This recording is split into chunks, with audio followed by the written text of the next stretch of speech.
Hi, everyone, and welcome to episode 729 of People Behind the Science. I'm Dr. Marie McNeely, and I am excited to be joined by our guest, Dr. Nicole Calakos, to talk about life and science. And listeners, this episode is made possible with support from our sponsor, Innovative Research. Innovative Research has provided scientists with quality lab products made in Novi, Michigan for more than 20 years. Their portfolio includes human and animal biologicals, assay and ELISA kits, antibodies, and more. Products can be purchased directly from their website by credit card or purchase order at www.innov-research.com. They offer small quantities, bulk purchases, and custom orders. From human whole blood to specialized antibodies, Innovative Research has what you need to succeed in the lab. And today, Nicole will share stories from her own life and research.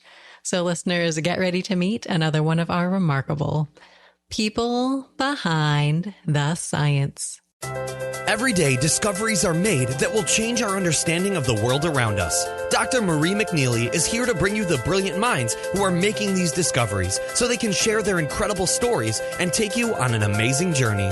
Welcome to People Behind the Science.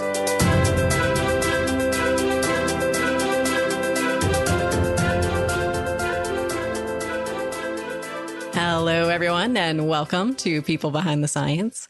Today, I am thrilled to be speaking with our guest scientist, Dr. Nicole Calakos. So, Nicole, welcome to our show today. How are you? I'm great. Nice to meet you, Marie. This is really fun to be part of your show. Well, Nicole, we are thrilled to have you with us today, and I'm looking forward to learning more about you and your work. But first, let me take a moment to tell our listeners a little bit more about you. So listeners, Nicole is the Lincoln Financial Group Distinguished Professor of Neurobiology, Professor in Neurology, Professor in Neurobiology, and Professor of Cell Biology at Duke University. She's also a faculty network member of the Duke Institute for Brain Sciences and an associate of the Duke Initiative for Science and Society. Nicole was awarded her MD and PhD degrees from Stanford University. Afterwards, she completed an internship in medicine and residency in neurology at the University of California, San Francisco School of Medicine. Nicole conducted postdoctoral research at Stanford University before joining the faculty at Duke in 2005. And Nicole has received numerous awards and honors in her career, including the 2023 Korsmeyer Award from the American Society of Clinical Investigators, and she's been named an elected member of the U.S. National Academy of Medicine, a fellow of the American Association for the Advancement of Science, a fellow of the American Society of Clinical Investigators as well. Nicole, we're excited to get to know you both as a scientist, but also as a person today. So can you start by telling us what you like to do when you're not doing science? Sure. I love to do a lot of things, but I would say my big rejuvenation is to be outside, and I love sports. So I run. But currently, I like mountain bike and mountain bike racing, like to push my limits outside the lab as well. And my other real therapeutic endeavor outside of work is cooking. I love to be creative in the kitchen. And kind of in contrast to the precision and meticulousness you have to do in the lab and following a protocol, I think the way I cook is without recipes and very organically tossing in random amounts. So I think those are my two compliments to all the facets of my life, besides my family and friends, of course, which are really core anchors. Absolutely. Well, Nicole, it sounds like you have a wonderful assortment of different interests and hobbies outside of science. And I love your approach to cooking. I know I'm the same way, where you make a recipe once and everyone's like, oh, could I have the recipe? No, I didn't write any of it down. I just threw stuff together. Exactly. Not a chance. Every now and then I'm kind of like, oh no, everybody said they liked it. Can I remember? And it's hysterical because you're kind of like almost a handful, but not quite. Right. Well, that sounds wonderful. And it's great to have these different interests outside of science, because I think it can be, like you said, refreshing, rejuvenating, and kind of energize you going into the lab. And I'd love to talk about your work as well. So how do you describe people sort of the elevator pitch of what you do if they're not in science or not familiar with your work? I don't know. I think that's kind of easy because I think it's one of the coolest things about us as people. We study kind of what makes us, how the brain learns and adapts to experiences. This topic, which officially can be called plasticity, and more specifically, we study synaptic plasticity, is the idea that our brains aren't hardwired computers, but really adapt to all of our experiences, exposures, efforts. And I also think of those like software updates. And what are the mechanisms of those software updates? How do they work? We love to study this from the idea of molecules, cells, circuits, all the way up to behavior, and use that to also understand when is that corrupted in disease, or how can we harness it to help the diseased brain. Well, that is phenomenal. I love this metaphor of sort of comparing the brain to a computer. I think it helps people visualize and just kind of think a little bit more about what their brain is doing every day, because I think we do take it for granted in everyday life. Yeah, it's really actually kind of fun now to see the computational fields and the AI fields really looking to the biological fields and biologists for, so how does the brain work? What have been the rules and the processes that have stood the test of evolutionary time, so that they can get some ideas to how to construct these large language models and other models. So it's kind of a really cool time intersectionally between the fields. Definitely. And it sounds like you're really motivated and excited about the work that you do. But I know science is tough, and I think life in general is tough sometimes. So we love sharing little bits of inspiration and motivation with our listeners that can help them get through a tough spot. So, Nicole, do you have a favorite quote or a saying, or just something that really motivates you in everyday life? I think I draw in different quotes at different times, and often they're maybe earworms from songs. Mm-hmm. But I will share one that helps me. It's from Jack Johnson lyrics, which is, when you move like a jellyfish, rhythm is nothing. You go with the flow, you don't stop. And that's been just a really helpful reminder when I'm out on the flowy mountain bike trails, and also when you're facing hard times, to try to how to look past what seems like a big obstacle that is fear and dread inspiring, and go with the flow and just keep on moving, because usually the path clears up and everything's cool again. I like that. Just kind of wiggle through the tough situations, right? Yep. That is a fantastic motivator. And I think you're absolutely right. You just have to sort of persevere and stick it through when the times get tough. And of course, as a scientist, not only having these little bits of motivation and inspiration can help you get through the tough times, but also having great people in your life, whether it's mentors, role models, or just people that you look up to. So do you have particular people, Nicole, that come to mind who maybe really helped you get to where you are today, or that you've looked up to over the course of your career?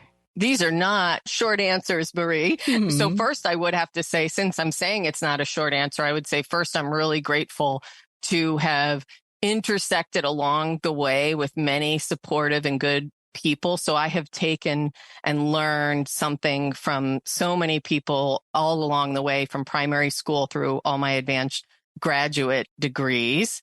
So I would say that. I do sometimes look to one experience, which was my undergraduate time. I was 4 years in a research lab, and that was sort of my pinnacle role model and lab environment.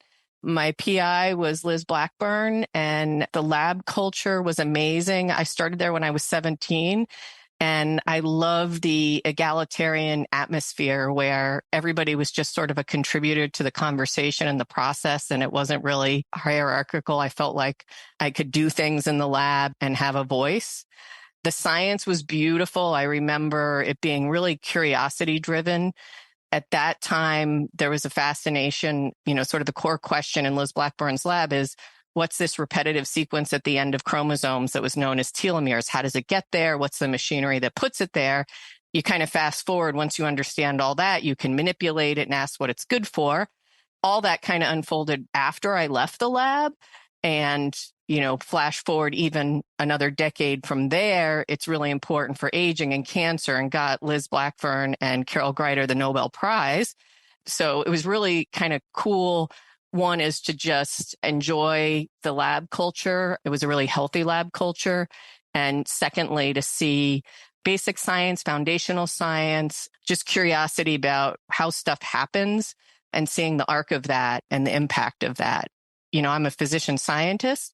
And so a lot of times people look at me as thinking only about disease mechanisms, and culturally, I'm very much a foundational scientist, and have seen again and again how just these pure, no end goal in mind, rigorous questioning of how does the world around us work, being really important for everything else to be built up on. So my lab is 50% basic science and I'm really passionate about it and its relevance. Absolutely. I love that. And it sounds like you had an amazing experience in college, but perhaps upon entering college, you were already sort of interested in science and starting to ask these questions and become curious about the world around you. So if we rewind back even further, all the way to the beginning, Nicole, where did this interest really begin for you? So that's somebody I'm super grateful for, which was my high school biology teacher. Neither of my parents went to college. I wasn't pushed to excel in school, wasn't really much of a conversation in our household, but I appreciate that I was free to just kind of be who I was and explore my interests. And from early on, I always loved school. I loved learning, and I was passionate about English. I was passionate about math and had done different things. But in high school biology, my teacher, Howard Weiss, said, there's this summer program that I think you might like and apply for. And it was called the Summer Scientist Training Program. And it was at the University of Florida. And I went there for the summer and got assigned to a research lab. And that was an incredible experience for me. It was an incredible high. This is a while back now. And so at that time, the cutting edge tech was to do genetic engineering and to cut and splice DNA. And I was doing that as a 16-year-old. And Oh, wow. It was a real high. I was just like, this was so cool. And there again, kind of looking through the lens of really understanding all the layers of implicit bias and how everyone may not have the same ease and opportunities. If I look through sort of the gatekeepers or the champions that move me along that pathway, I was surrounded by men, and I'm really grateful that the men I interacted with saw me just as a person and a person with potential talent and interest, because both my high school teacher and that lab, they took me in, they helped me do the experiments, they were patient. You could imagine the naive high school student. And when I entered college, I just knew I want to do more of this research stuff. So that bug bit then and didn't stop. I was a work study student. I was first gen. I had to pay my way through college, so I needed a work study job. And I actually got into Liz's lab by taking on a work study position. But over the years, I evolved it into an independent research project. So a lot of serendipity and a lot of gratitude to have met people that really just treated me as a person along the way to allow me to pursue my interests. Absolutely. I think these early interactions with mentors can really shape the trajectory of your career. And if you find yourself in this environment with a supportive mentor who really sees your potential and really is a champion for you, it can be completely transformative. And it sounds like you had this experience and got interested in research relatively early. What made you decide to pursue sort of this dual path of clinician scientist? Not being super informed, probably. Again, I didn't have a ton of role models or anything. I totally dug in hard on the research for about 3 years. And I had met people, and my friends at other colleges were saying, are you going to go to medical school? Because if you are, you have to take the MCATs now, and kind of pulled my head out of my current focus and made me kind of consider that more broadly. I mean, it was a pretty random walk. I went back to my high school teacher and I said, I had done in high school service work with migrant communities in South Florida, and I've worked in a retirement home and so kind of a variety of other things that I also enjoyed. And I was trying to figure that out. And my high school biology teacher said, well, maybe you would be able to teach at a medical school or something. And so even he didn't know about an MD PhD program. So when I finally found out about it, I was like, this is the solution. This will encompass everything. And I went for it. I kind of laugh, when I see young people these days, I will meet people that know a ton about the career coming in as freshmen in college. So that's interesting. And I also think that nowadays communities are open enough that somebody with just a PhD can really make an impact in health and biomedical fields. And I actually co-direct a program at Duke that kind of helps bridge those communities, because I basically consider myself dually trained in these two different cultures with these two different languages. And I can be a bridge to build those communities. And once you kind of destigmatize the two sides and get people talking, or at least how do you connect with somebody? Let's say you uncovered something and you think it might have to do with autism. How do you reach out to an autism clinician? How do you figure out, well, what are the real problems in the field? So At Duke, we have a program called Duke Scholars in Molecular Medicine that kind of provides these shadowing and connecting the communities. So mine was somewhat random. I don't regret it. I've enjoyed every step of the way. But knowing what I know now, I think there's lots of ways to have impact. Oh, absolutely. And I love that it sounds like you're really trying to make those connections and trying to break down those silos that I think people sometimes find themselves in these sort of traditional academic institutions. And I think it's so important for those conversations to be going off, between clinicians and researchers and between different departments and fields as well. So I absolutely love that. And so it sounds like you had an auspicious start to your research career. What really helped you then get to where you are today, Nicole? You're right. There are a lot of moments. I think, again, I look back to the mentors. Once you get into your graduate program, you got to find a mentor. People didn't really have internet pages that you could do such deep dives. We had a little paper catalog that had a paragraph. And I remember meeting with a bunch of people, and something about the environment was right, but I wasn't finding the right fit. And, I'd been to meet with the eighth person and then found a really good, exciting fit. Richard Scheller was my PhD mentor. And there I was really attracted to sort of how many unknowns the project available had. So I worked on synaptic vesicle release mechanisms in his lab, but I would say a big part of my success there is, again, somewhat serendipity. My desk was right next to a postdoc named Mark Bennett, and he was an incredible scientist, and I learned a ton from him. His style, we clicked really well. We collaborated a lot. When you talk about failure, it's kind of funny because my primary projects hit dead ends with no data after 2 years, and my side projects bloomed and flourished, and I ended up with multiple publications as a graduate student. But again, you can't draw your roadmap and control it totally. So that was really a fun experience. The whole lab had good community, but Mark Bennett really shaped who I was as a scientist, in addition to Richard's guidance as the PI. So what brought you to Duke ultimately? That was a funny one. As you noticed, I did all my training in the Bay Area. I went from Berkeley to Stanford to UCSF. I was not from the Bay Area, but each step of the way, those programs really rose to the top of the list. And I even was recruited back and had a job at UCSF. So along the way, people gave me the advice that even if you think you know what job you want and where you're going, interview widely. You'll learn more about, other science communities, and, you'll feel really good about what job you do take. So I kind of fell in love with the Duke environment and scientists along the way. I never opened my mind to the possibility I would take that job because the UCSF job would obviously be sort of a dream job.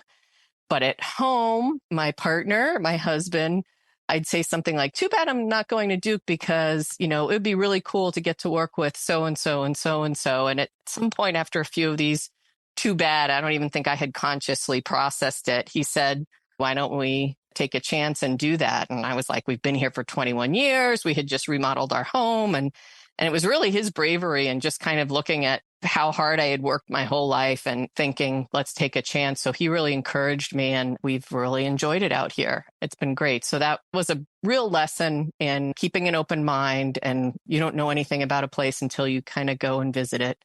So it was fun.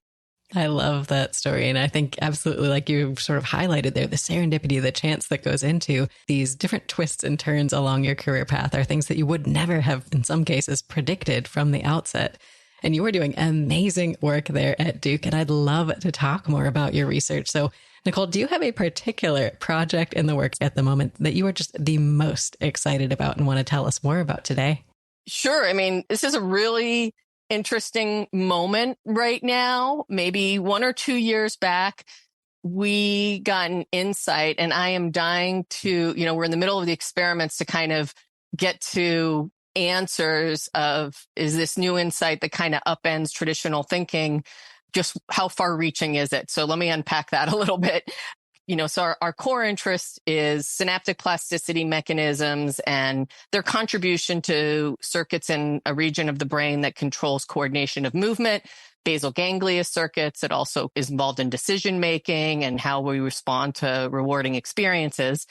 And there's a disease that causes involuntary movements and lack of motor control called dystonia, that it's not neurodegenerative or anything. It's just abnormal motor control. And for a variety of reasons, I had a hunch that synaptic plasticity problems could be underlying it. So we've been studying it, and through, again, kind of a nonlinear series of experiments, they pointed us to a particular biochemical process that regulates protein synthesis, which reading frames are read on mRNAs. And this pathway is called the integrated stress response. So it's one of these canonical cell stress response pathways, like the ER stress response, and is widely known for its roles in proteostasis and things like that. But it had also been known to do some things in the brain, like influence learning, behavior thresholds, and synaptic plasticity, like long-term potentiation and long-term depression.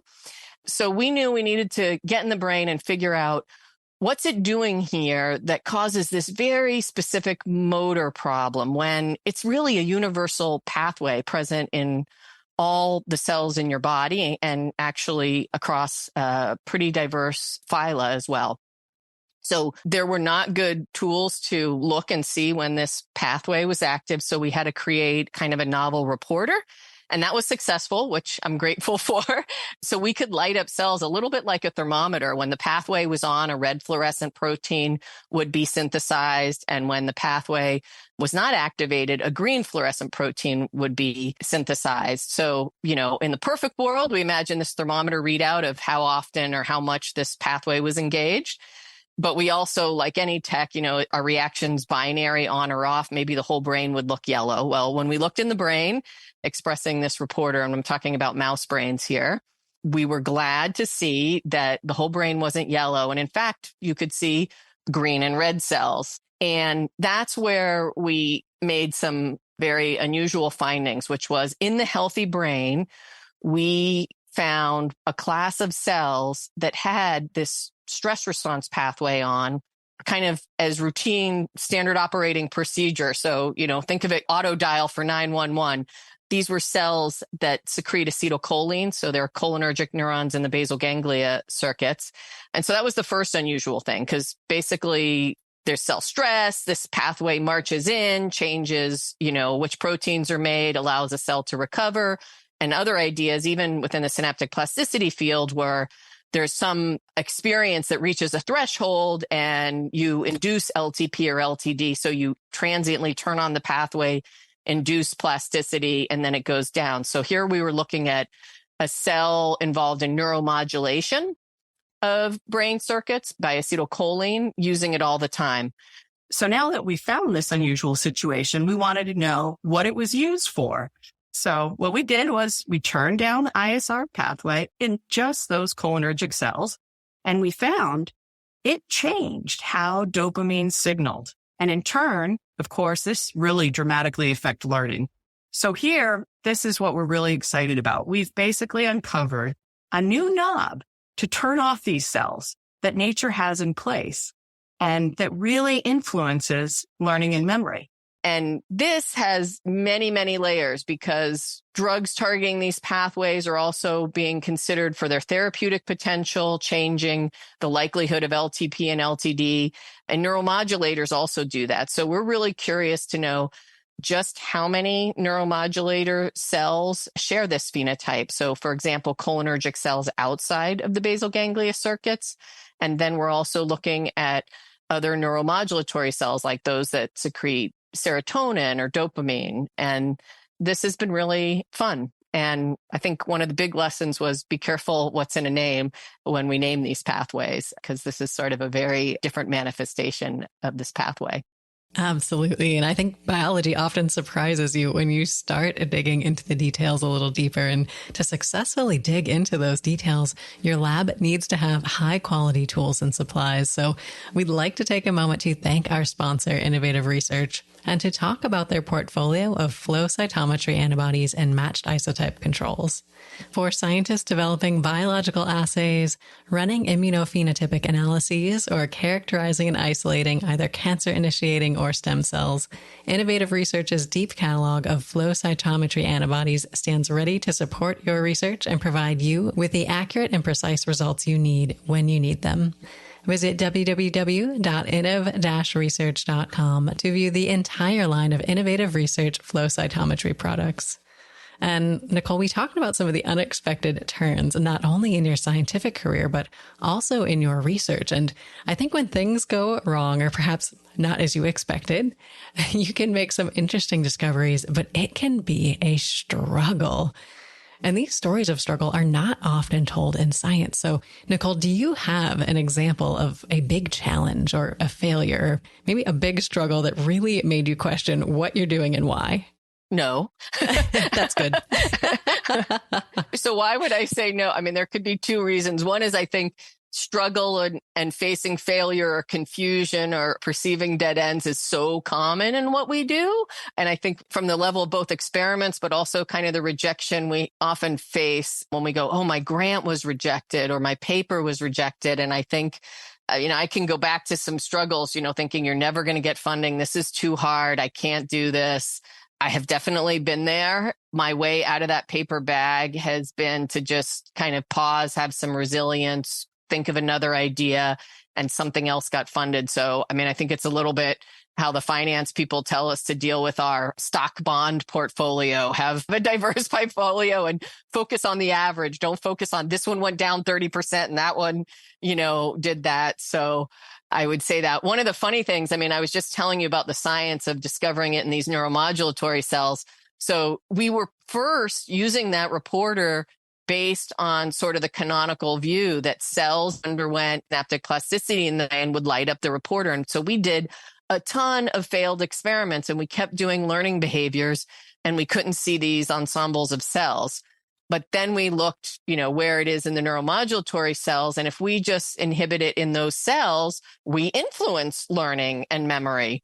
That's kind of how science has typically been. It's very, very confusing until you kind of realize, what are the variables that matter? And I guess that's what I would say. I like it. And I think it's helpful for people to hear that even scientists like you who've sort of made it to this point and have a phenomenal research lab going, have these moments where you're surprised, confused, and sort of still trying to pick apart these puzzles, because I think people just have this perception that scientists sort of have all the answers already and you're just doing the experiments to confirm them.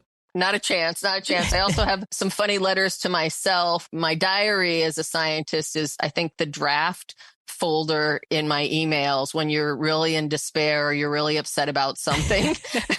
I usually get it out in the email and I never, I really try to avoid hitting send and just let it lay there for a while. But I would have to say, for example, to, anybody earlier on in the process, not getting my first R01 and just thinking it's game over, and it wasn't game over, but you don't believe it at the time. You really don't have the confidence in the long view, but just try to suspend disbelief in yourself and be flexible, gravitate to people that are mentorly and make you happy. I think you asked me earlier about who were my mentors or what auspicious interactions did I have. And I think getting out there, meeting a variety of people to have those chance intersections with people that stick as your champions. I noticed how important my high school biology teacher was to me because he was a champion for me. And so when I meet high school students, do you have a champion? Have you met that teacher that just is excited by you and thinks you're the bomb and is looking out for you? And not everybody has, but it's a reminder to kind of get out there and let people get to know you, because you can't quite know where that synergy is going to happen. That's another thing I would say along the way, how to deal with failure, be surrounded by good people. Absolutely. I think these people are just instrumental for supporting you during these times of struggle, but also wonderful to have there to celebrate with you in times of success. And I know, Nicole, you've had so many exciting successes in science and also in medicine. So do you have a favorite success story that you'd like to tell us about today, whether it was a big win or maybe even just a small but particularly meaningful one? Just like the failures, there's so many success moments, but I'll share. The funnest one is the one that happened last week or just a couple days ago. which was a graduate student sending me an OMG message where she was just incredibly delighted to get a really, really high score on her first submission for an NIH fellowship for graduate school. It was 6th percentile. And the backstory is kind of the fun part in a way, because we did not expect it to be successful. We were prepared to resubmit, et cetera. And so what's the backstory? The backstory is, whenever I'm mentoring somebody on a grant, I set deadlines that are at least a month before the actual deadline. And that gives you time to mentor, to have conversations and learn about the process. And in this particular grant, things fell behind, and they fell really far behind. And then, at the last minute, we learned that the institutional grants people were also not on board. So it was becoming quite painful for both me and the student. And I faced a moment of conversation with myself. Was I going to go negative and start complaining about the importance of deadlines and keeping them? How was I going to approach this situation, as it was getting pretty last minute and rush, right? And so I kind of had, maybe it was a walk in the woods or whatever it was, but I was like, okay, I'm going to focus on, the remaining mentoring opportunities at the 11th hour. And it flew through. So it was pretty fun. And it's a wonderful experience just to share in the joy of a trainee getting a grant and what that does for their self-impression. And, as much as we want to ignore critics when they're negative, we care about what people think, and to see the endorsement and excitement of people outside the lab for her and her science, it's going to make me happy for a while. So that's a lot of the fun of what we do. Well, congratulations to both you and this individual on this successful application. I think those long shots can be the particularly exciting successes where you really don't feel like it's going to work out, and then suddenly it does. Exactly. Sometimes your heart's set on an idea. And I remember one of those, and it was triaged. So it's like nobody even gave it the time of day to score it. And then other ones you think aren't going to fly, and they do. And so, it allows you to just keep on doing science another day, and it all averages out in the end. Absolutely. And I think these exciting moments can sort of motivate you to dive even deeper into your work. And science can be all consuming for a lot of people. So I think it's important to take a step back to kind of give your mind a break, or at least think about something a little bit different. So we always encourage our listeners out there to read broadly, read for fun, and pick up a book that you might not otherwise have chosen for yourself. So we love giving everyone book recommendations. And I'm curious, Nicole, do you have a favorite book, or maybe one that you've read recently that you think we should check out, whether it's related to science or not? Sure. I'll tell you one I read recently, and this one was also about going out of my comfort zone. I'm not a huge science fiction fan, but I read The Left Hand of Darkness by Ursula Le Guin, and I think it's a really cool read. I loved the trick she did with how to think about sex and gender in our society and how that shapes our interactions. And a lot of times in science fiction, you get these really imaginary worlds. This imaginary world, she just did a very subtle twist on how this species handles sex and gender, and also had sort of a human visit this other society and reflect from their perspective as well. And I really like it for kind of looking at that through the different lens. So I would recommend it for that reason. Well, fantastic recommendation. We will add this to our reading list for our listeners to find there. And we've talked about some different aspects of your work and the wonderful people that you get to work with and the wonderful things you get to do in the lab, the projects you get to work on. And I think one of the things we haven't touched on yet is travel. And this is a huge part of life as a scientist that people may not really consider until they're already in the career. In these conferences you get to go to, working with collaborators and going to different places. So do you have a favorite place, Nicole, that your science has taken you?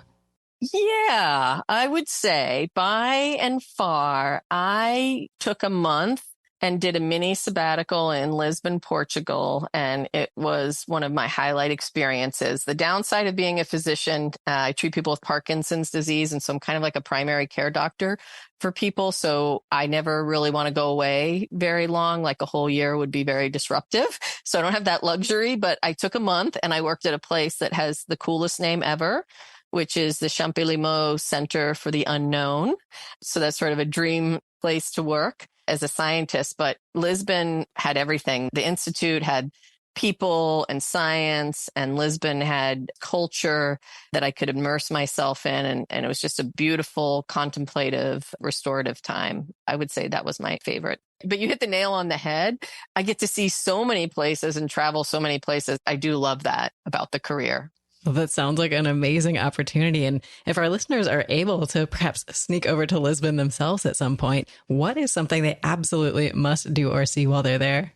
My favorite thing. So again, these are like tiny cultural rifts. There's a lot of culture that will be similar, but they have open alcohol carry laws. So it was very civilized. I would often get off work and just buy a glass of wine at a stand along the water and walk for miles along the waterfront. So that's one of my favorite things to do. And then you have to, in the evening, find some neighborhood where they're just grilling the sardines on the open coal and enjoy the local specialty. Those would be my two favorites. Well, that sounds amazing. Listeners, we're definitely going to have to put this on our bucket list. And Nicole, I think scientists and clinicians sort of have this stereotype surrounding them, whether it's the white coat and kind of working by yourself in the laboratory at the bench for long hours and not talking to anybody at that time. So we try to break these stereotypes on our show because I think so many of the scientists that I've met are these funny, quirky, amazing people.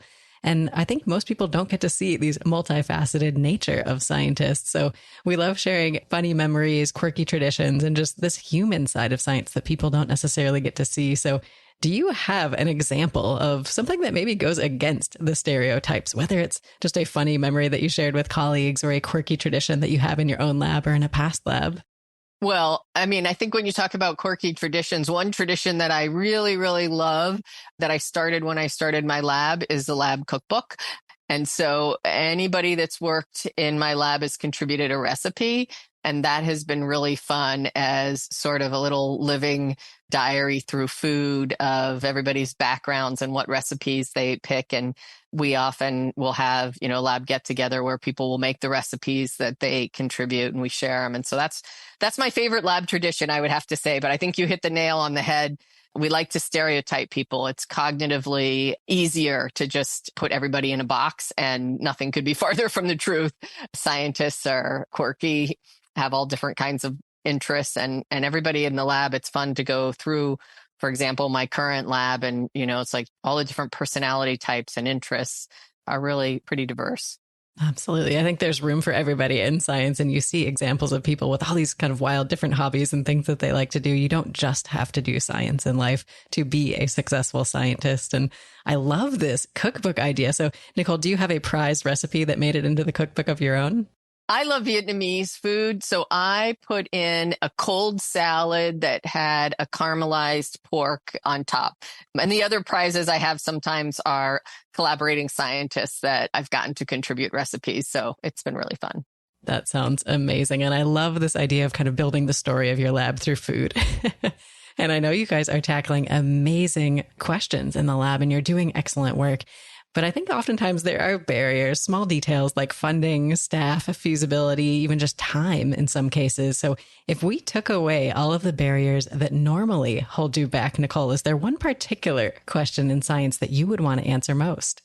So Marie, I have to say, I am having the time of my life right now, and I am involved in some very big collaborative projects with a lot of funding behind them. Mm-hmm. So I would say over 10 years of my career was kind of living dollar to dollar and being really constrained. And this is the least constrained and most fun time. Oh, that's awesome. One, I'm really grateful to report that I feel really happy. I have people that are passionate about the questions, and there's just a ton going on. I'm going to share one, it's like, what's one research question I could ask that I feel like I can't?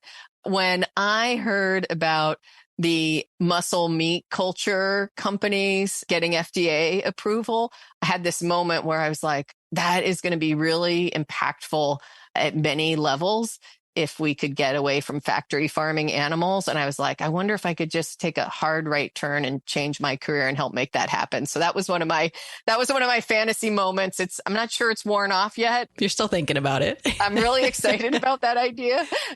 But that was probably something that I really want to make work or see happen, that I was like, I felt like I had barriers because it would be such a hard right turn for me at this moment. A major shift in your research. Yeah. Yeah. But I think it's important every day right now, I just reflect with gratitude of just what it feels like to be able to do science and not feel like all the ancillary pressures of, will this get funding and other things? Not to say they're totally gone, but they're just not dominating the picture, and the science is dominating the picture. And that's a super fun place to be, because that's why we're scientists. Absolutely. And I love this idea that right now you're feeling like you can tackle a lot of the big questions that you're most excited about. And I think this is what a lot of people on their scientific pathways aspire to, getting to this point. So do you have advice for people out there who might be on their own scientific pathways, and maybe perhaps something that someone told you that really helped you at some point in your career that you could pay forward? Gosh, I think it would matter for each individual and their particular perception of the obstacle is. Mm-hmm. For me, science and scientific training is a long haul, and you've invested many years. It's like, think about when you're going up for tenure to when you started out as a graduate student. So I think I was a little risk averse, and I wanted to make sure, I didn't mess everything up, having invested so much along the way. And at one point, a very close friend, so, I was kind of going over, but if this happens and if that happens, and I was really kind of circling in anxiety and difficulty moving forward. And she said to me, Nicole, just jump and the net will appear. Ooh, I like that. It sounds super crazy. I was like, this is just not a good idea. This could really be taken in the wrong way. But that friend and that moment, it resonated, and I did it.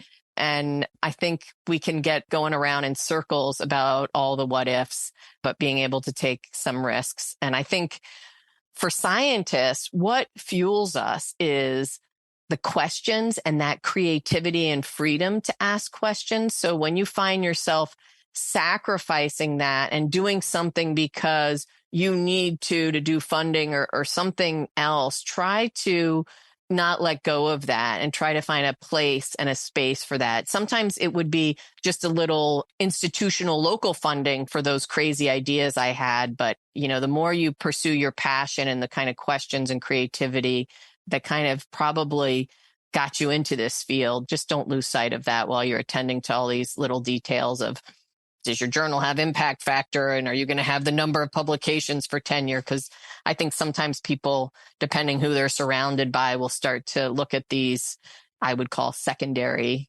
outcomes, and try to enjoy the primary outcome of discovering something new about how the world works. And I feel like I won't regret it if I fail doing that primary goal. If I fail in other ways, I won't have regrets. So that has been my approach.